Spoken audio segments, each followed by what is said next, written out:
This is our audience.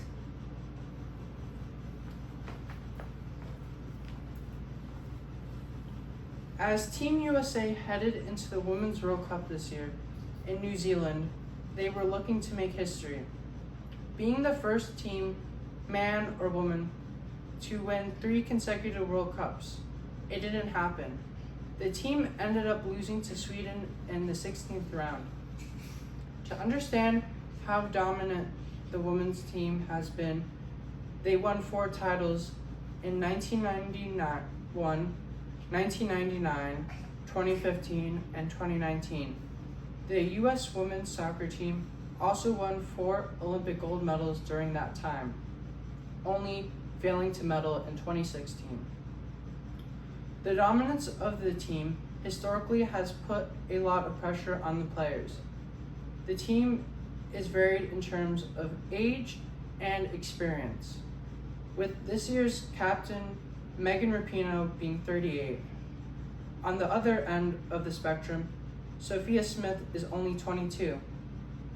As the Cup is played once every 4 years, some of the U.S. team players have no prior World Cup experience.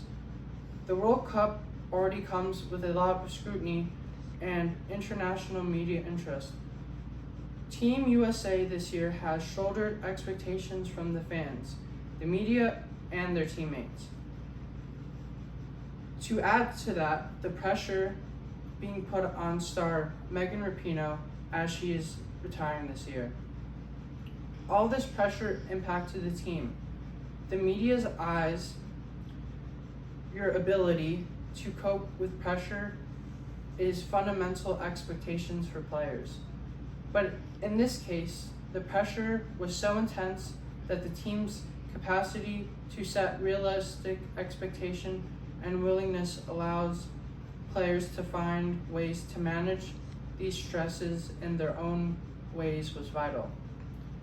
The issue here is how a coach, the players, and the league work together to help manage the problem of past success and not set unrealistic expectations that may lead to failure on the part of some players to execute, and also lead to inappropriate criticism when inevitably they do occasionally lose.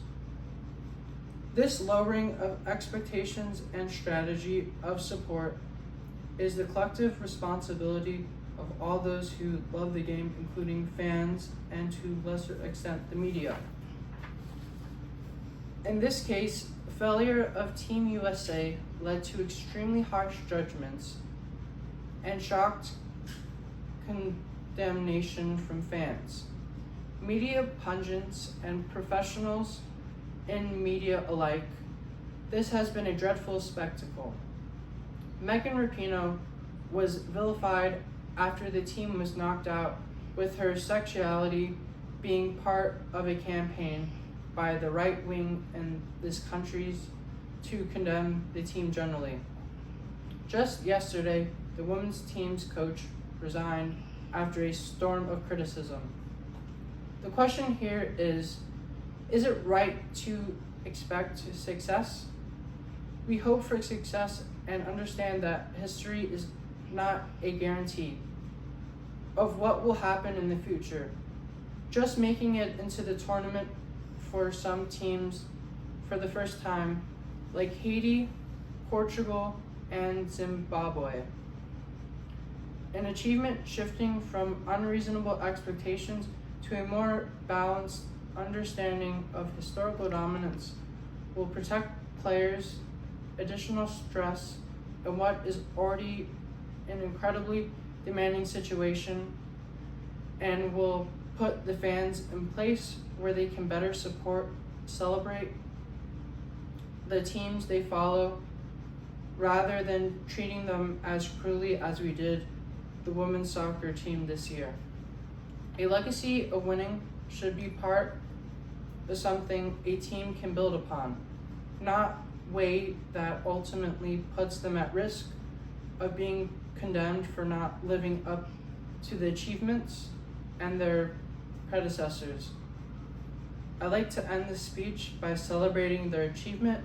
To this point, the World Cup is an event meant to be enjoyed by fans around the world, regardless of who wins.